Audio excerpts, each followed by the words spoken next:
નમસ્કાર. હા, નમસ્કાર.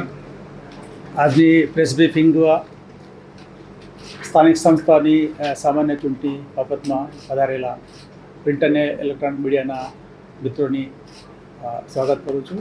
અને દર વખતે ઇલેક્શન દરમિયાન આપના માધ્યમથી અમારા જે મેસેજ, સંદેશ, માહિતી લોકો સુધી પહોંચવા માટે આપ બધા સહકાર આપો છો, એના માટે આભાર સાથે આજની પ્રેસ બ્રીફિંગ શરૂ કરીશું.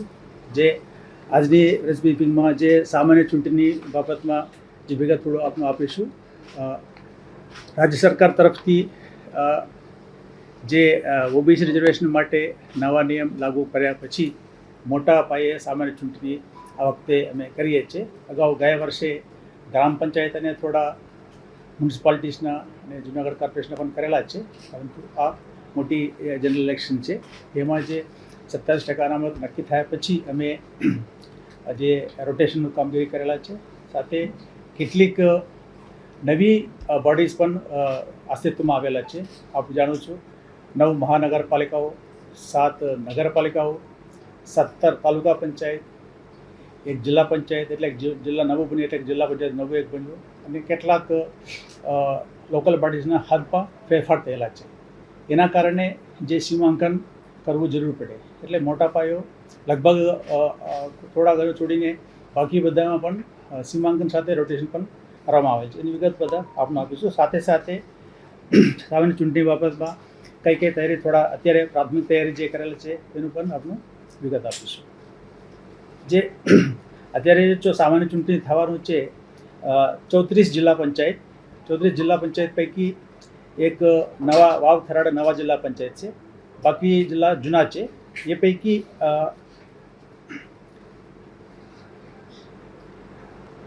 24 જિલ્લા પંચાયતની હદ ફેરફાર થયેલા છે, એટલે એમાં અમે સીમાંકન સાથે રોટેશન કરેલા છે.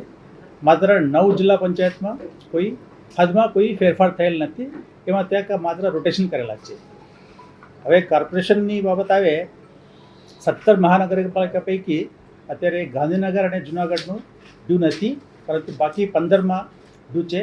15 પૈકી જે 6 મોટા કોર્પોરેશન છે જૂના, જે અમદાવાદ, સુરત, રાજકોટ, બરોડા, જામનગર, ભાવનગર, એમાં કોઈ હદ ફેરફાર થયો નથી, એટલે ખાલી એમાં રોટેશન જ કરેલા છે. અને આ ત્રીજું રોટેશન કરેલા છે, એટલે 2015થી લઈને જે આ ત્રીજું ઇલેક્શન છે, એટલે ત્રીજું રોટેશન કરેલા છે. પછી નગરપાલિકા 84 નગરપાલિકામાં સામાન્ય ચૂંટણી થાય છે. એ પૈકી 7 નવા નગરપાલિકા છે, એટલે એમાં સીમાંકન લઈને પ્રથમ રોટેશન કરેલા છે. એટલે નવી બોડી અસ્તિત્વમાં આવેલા છે, એટલે એનું પ્રથમ રોટેશન કહેવાય. પછી 14 નગરપાલિકામાં હદમાં ફેરફાર થયેલા છે, એટલે એમાં સીમાંકન સાથે રોટેશન કરવામાં આવેલ છે.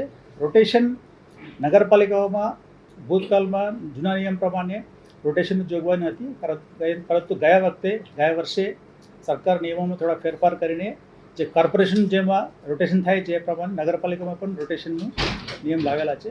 એટલે એમાં જ્યાં રોટેશન કરવાનું છે એનું રોટેશન સાથે પણ અમે નગરપાલિકાઓમાં કરેલા છે. એવા જે માત્ર રોટેશન થયેલા છે એવા 63 નગરપાલિકા છે 84 પૈકી. મેં કીધું 7 નવી, 14માં હદ ફેરફાર થયું, અને 63 નગરપાલિકા છે એમાં કોઈ માત્ર રોટેશન જ થયેલા છે.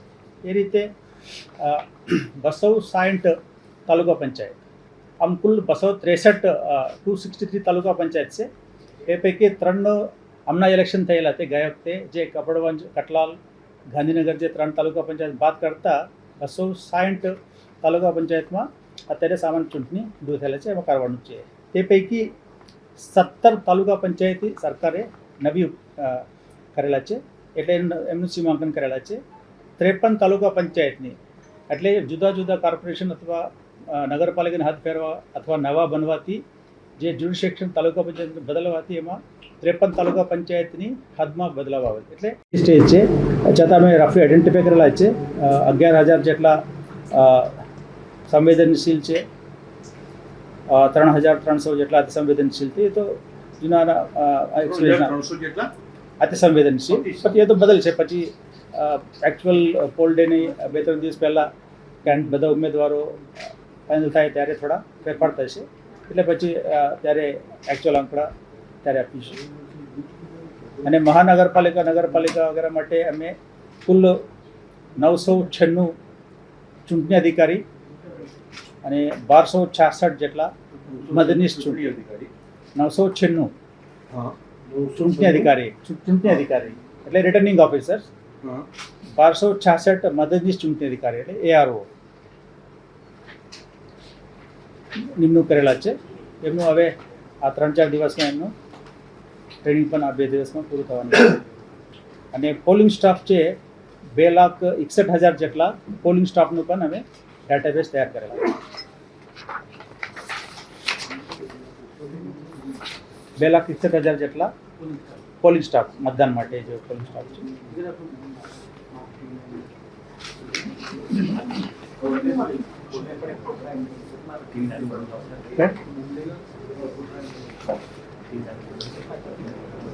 મતદાર 4,18,91,000 જેટલા છે. થોડો નંબર છે એટલે એ નંબર કહેતા નથી. પછી 4,18,91,000 4,18,91,000 પ્લસ 700 જેટલું છે. એ બધા તમને પત્રક ફોલ્ડરમાં મૂકેલા છે. અને રિઝર્વેશન અનામતની બાબત આવે કુલ એટલે પેટા ચૂંટણી સિવાયની જે રેગ્યુલર સામાન્ય ચૂંટણી બોડીઝ છે, ઇન્સ્ટિટ્યુશન છે, કુલ 393. એટલે એમાં 15 મહાનગરપાલિકા, 84 નગરપાલિકા, 260 તાલુકા પંચાયત, 34 જિલ્લા પંચાયત, એ કુલ મળીને 393. એ પૈકી એની મતદાર મંડળ છે સંખ્યા, કુલ મતદાર મંડળ સંખ્યા 7,241. એ પૈકી 7,241. એ પૈકી મહાનગરપાલિકાની સીટોની સંખ્યા, મંડળની સંખ્યા 261.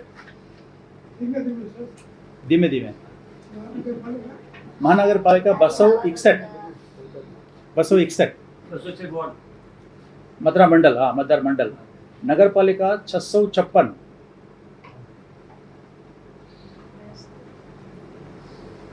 જિલ્લા પંચાયત 1,090. તાલુકા પંચાયત 5,234. 5234. ઓકે. એમાં બેઠકોની સંખ્યા થોડા ડિફરન્સ આવે છે, આપણને ખબર છે અર્બનના કારણે. કુલ બેઠકોની સંખ્યા 9,992. ડિફરન્સ આવે એટલે સીટો અર્બનમાં એકમાં 4 સીટો હોય ને એટલા. બેઠકો મતદાર મંડળ સંખ્યા અર્બનમાં એક વાર્ડ હોય 4 સભ્ય હોય ને. મતદાર મંડળ સંખ્યા 7,241. મતદાર બેઠકોની સંખ્યા 9,992. એમાં મહાનગરપાલિકાની બેઠકોની સંખ્યા 1,044. નગરપાલિકાની 2,624. 2624. જિલ્લા પંચાયત 1,090. 1,090. તાલુકા પંચાયત 5234. 5,234. એ કુલ બેઠકોની સંખ્યા. એ પૈકી અનામતની સંખ્યા વાત કરીએ, પહેલાં શેડ્યુલ કાસ્ટના, આદિમ જાતિના સામાન્ય સીટો કુલ કહું છું, બ્રેકઅપ પછી પત્રકમાં લઈ લીધા છે. 374 શેડ્યુલ કાસ્ટના સામાન્ય. શેડ્યુલ કાસ્ટના સ્ત્રી માટે 348. અનુસૂચિત જનજાતિ કુલ સામાન્ય સીટ 941. સ્ત્રીઓ માટે 827. પછાત વર્ગ સામાન્ય પછાત વર્ગને 1,127. પછાત વર્ગ સ્ત્રી 1,149.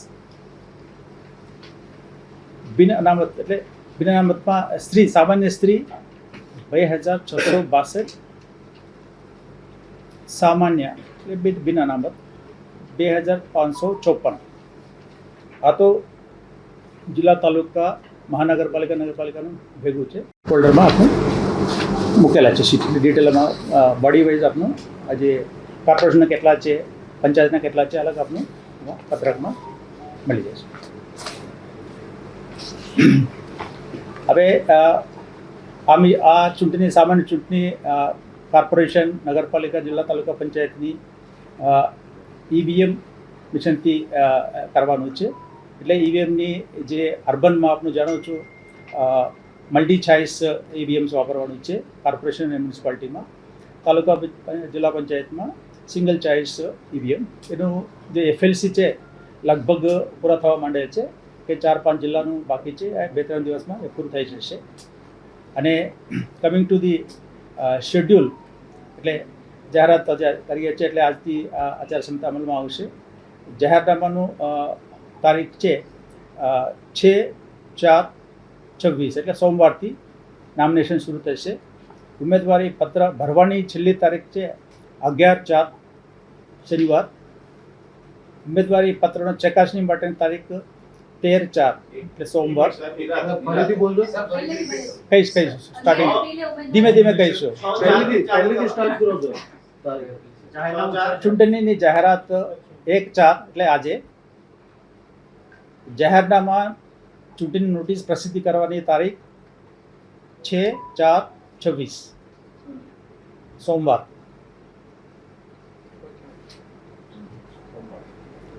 ઉમેદવારી પત્ર ભરવા માટે છેલ્લી તારીખ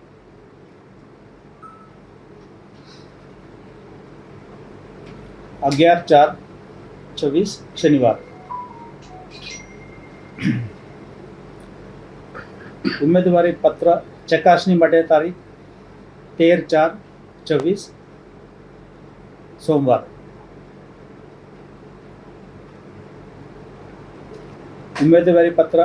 ઉમેદવારી પાછા ખેંચી લેવા માટે છેલ્લી તારીખ 15/4/24 બુધવાર.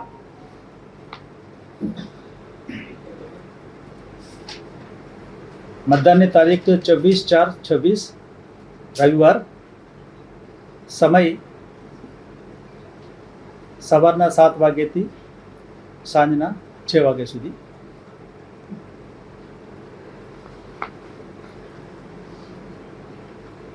પુનઃ મતદાન જરૂર હોય તો 27/4/24 સોમવાર. મતગણતરી 28/4 મંગળવાર.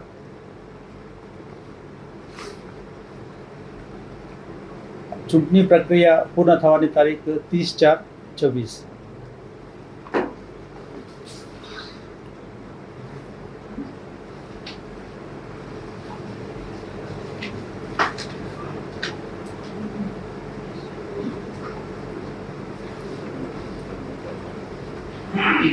ચૂંટણીમાં જે ઉમેદવારી પત્ર સાથે જે પોતાની ગુણહિત ઇતિહાસ, શૈક્ષણિક લાયકાત, મિલકત વગેરે બાબતમાં એનું સોગંદનામા જે રજૂ કરવાનું છે એ ચૂંટણી અધિકારી સમક્ષ રજૂ કરવાનું છે. તો અગાઉના પ્રમાણે છે.